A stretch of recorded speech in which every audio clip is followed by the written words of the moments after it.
Dear friends, welcome back to my YouTube channel Samita Gyan. और तो कैसे हैं आप सब? बढ़िया, ठीक है। तो फिर जैसे हम रोज स्टार्ट करते हैं वैसे ही आज हम एक नया टॉपिक स्टार्ट करेंगे। व्हाट इज अ द्रव्य गणना। ठीक है, द्रव्य गणना। तो अपन देखेंगे कि द्रव्य जो रहते हैं वो टोटल कितने होते हैं, 9 होते हैं। ठीक है। अब ऐसे श्लोक से तो आपको ज़्यादा अच्छे से नहीं समझ में आएगा, पढ़ लेते हैं लेकिन समझ में नहीं आता है। लेकिन मैं उसको आपको बहुत अच्छे तरीके से समझाऊंगी। तो वो कैसे कि पहले अपन एक स्टोरी से नॉर्मली स्टार्ट करते हैं। जैसे मान लो कि मैं इस रूम में पढ़ा रही हूँ, ठीक है, आपको पढ़ा रही हूँ, आप जिस रूम में पढ़ रहे हो तो आप बैठे हो या फिर खड़े हो तो आप कहाँ कौन से महाभूत की प्रधानता है? पृथ्वी महाभूत पे आप मतलब खड़े हुए हो तो पृथ्वी महाभूत हो गया, ठीक है। फिर आपके अंदर जितना भी लिक्विड पार्ट है आपकी बॉडी में वो आपका जल महाभूत हो जाएगा, ठीक है। फिर आपके अंदर जो डाइजेस्टिव फायर है, ठीक है, वो आपकी क्या हो जाएगी, अग्नि महाभूत हो जाएगी। आपके अंदर जितना स्पेस है, ठीक है, स्पेस दैट मीन्स मतलब कि खाली जगह है आपके अंदर, ठीक है, तो वो आपका आकाश महाभूत हो जाएगा, ठीक है। ऐसे ही अपन देखेंगे। और जो पृथ्वी महाभूत देखा तो वो क्या प्रोवाइड करता है, कॉम्पैक्टनेस प्रोवाइड करता है, ठीक है। तो ये वाले श्लोक में भी वही पूरा बताया हुआ है, ठीक है। तो अपन श्लोक से अब एक बार मैं आपको बताती हूँ। आपको नॉर्मली मतलब मैंने पंच महाभूत बता दिए, ठीक है।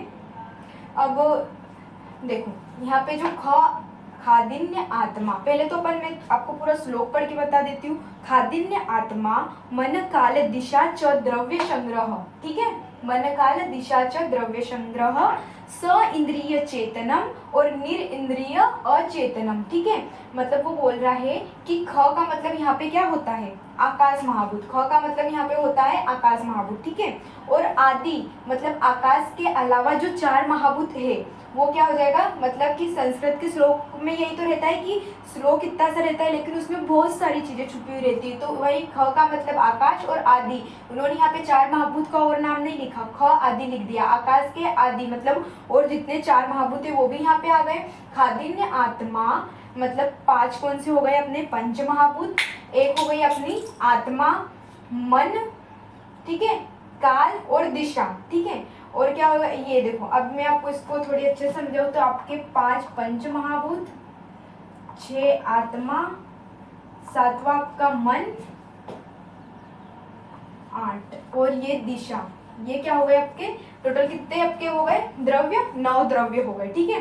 कौन? 5 पंच महाभूत, आत्मा, मन, काल और दिशा, ठीक है। अब ये आपके 9 हो गए द्रव्य। फिर उन्होंने आगे बोला है कि स इंद्रिय चेतनम मतलब जिसके अंदर इंद्रिया है वो क्या है, चेतन, कॉन्शियसनेस है, उनको उन्होंने क्या बोला है, द्रव बोला है। लेकिन जो निरिंद्रिय मतलब जिनके अंदर इंद्रिया नहीं है, इंद्रिया है इंद्रिया नहीं है, तो जिसके अंदर इंद्रिया नहीं है उनको उन्होंने क्या बोला है, अचेतनम, निरिंद्रिय अचेतनम, ठीक है। तो अब इसको कैसे समझे अपन, ठीक है। जैसे कि एक क्वेश्चन मन में रहता है कि द्रव्य अपन किसको बोलते हैं, ड्रग्स को, तो ये सरासर गलत है, ठीक है। क्योंकि द्रव्य का जो कुछ पार्ट होता है उसको अपन क्या बोलते हैं, ड्रग बोलते हैं, ठीक है। मतलब ऐसे अपन बोल सकते हैं कि ऑल ड्रग्स आर द्रव्य बट ऑल द्रव्य आर नॉट ड्रग्स, ठीक है। तो इसको अब कैसे समझे अपन कि कैसे मतलब कि थोड़ा सा पार्ट होता है ड्रग्स द्रव्य का। तो देखो जो चेतनन पार्ट, चेतन होता है मतलब कि जिसमें कॉन्शियसनेस होती है, तो इसमें अपन मनुष्य आ जाएंगे, ह्यूमन बींग्स, ठीक है। लेकिन अपन बात करें निरिंद्रिय अचेतनम, तो निरिंद्रिय ये जो है यहीं पे अपनी क्या आ जाएगी, ड्रग्स, क्या आ जाएगी, ड्रग्स, उसमें कॉन्शियसनेस थोड़ी ना है। तो ये द्रव्य का पार्ट तो है लेकिन वो द्रव्य को ही अपन ड्रग्स नहीं बोलते हैं, ठीक है। तो यही पूरे श्लोक का मतलब था कि टोटल अपने 9 द्रव्य होते हैं जिनमें इंद्रिया होती है, वो चेतन कॉन्शियसनेस होती है, उसको अपन द्रव्य बोलते हैं। और जो निरिंद्रिय होती है जिनमें इंद्रिया नहीं होती वो क्या होते हैं, अचेतन होते हैं, ठीक है। अब ये तो मैंने आपको बता दिया, ठीक है। अब ये सब अपन यहाँ पे क्यों पढ़ रहे हैं, इसको पेशेंट पे कैसे अप्लाई करेंगे अपन क्लिनिकल पार्ट में, ठीक है। तो अपन इसको पेशेंट पे कैसे अप्लाई करेंगे, जैसे मान लो आप ओपीडी में बैठे हुए हो, ठीक है। अब ओपीडी में बैठे हुए आपके पास पेशेंट आ रहा है। अब पेशेंट आ रहा है तो पेशेंट में आप उससे वो आया, फिर आपने उससे क्वेश्चन किया कि आपका डाइजेशन कैसा है। मान लो आपने एक क्वेश्चन किया डाइजेशन आपका प्रॉपर होता है या नहीं होता है, तो आप क्या पूछ रहे हो उससे कि उसमें उसकी जो जठराग्नि है वो कैसी है, ठीक है। फिर आप उससे पूछते हो, मतलब पहले तो आपने जठर अग्नि का क्लियर कर लिया, उसकी अग्नि कैसी है, डाइजेस्टिव फायर कैसी है उसकी, ठीक है। तो यहाँ पे अपन पंचमहाभूत में से एक पूछ रहे हैं, ठीक है।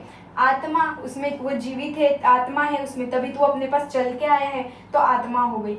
मन, मन मतलब कि वो सोच क्या रहा है, ठीक है, मतलब उसकी सोचने की क्षमता, वो किसी स्ट्रेस में तो नहीं है, एंजाइटी तो नहीं है, क्या उसको कोई मानसिक दोष तो नहीं है, ठीक है। फिर काल, मतलब कि वो कौन से काल में बीमार पड़ रहा है, ठीक है, ऋतु के अकॉर्डिंग भी, मतलब जिसकी जो प्रकृति होती है उसके अकॉर्डिंग वो बीमार पड़ता है, तो अपन काल देख लेंगे, ठीक है।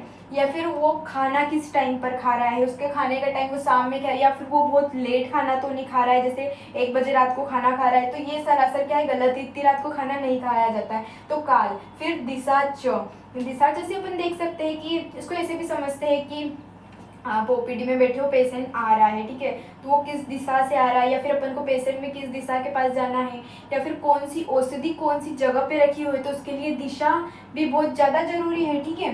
तो ये हो जाएगा दिशा, ठीक है। तो इनडायरेक्टली अपन उसका क्या डायग्नोसिस कर रहे हैं, द्रव्य गणना के अकॉर्डिंग ही अपन उसका क्या पूरा डायग्नोसिस निकाल रहे हैं, ठीक है। तो ये पेशेंट पे इस तरीके से अपन अप्लाई कर सकते हैं, ठीक है। तो यही था। अब तो बहुत अच्छे से समझ में आ जाना चाहिए, क्योंकि मैंने आपको एक स्टोरी के थ्रू इसका क्लिनिकल अपन पेशेंट पे इनडायरेक्टली कैसे अप्लाई करेंगे, श्लोक से सब तरीके से समझा दिया है, ठीक है। अब डिपेंड करता है कि आप इसे किस तरीके से पढ़ते हो, ठीक है।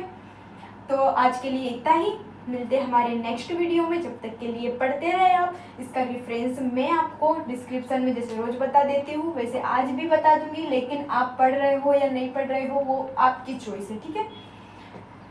तो थैंक यू सो मच, और अगर वीडियो अच्छी लगे तो लाइक शेयर और सब्सक्राइब करना ना भूलें। Okay, thank you.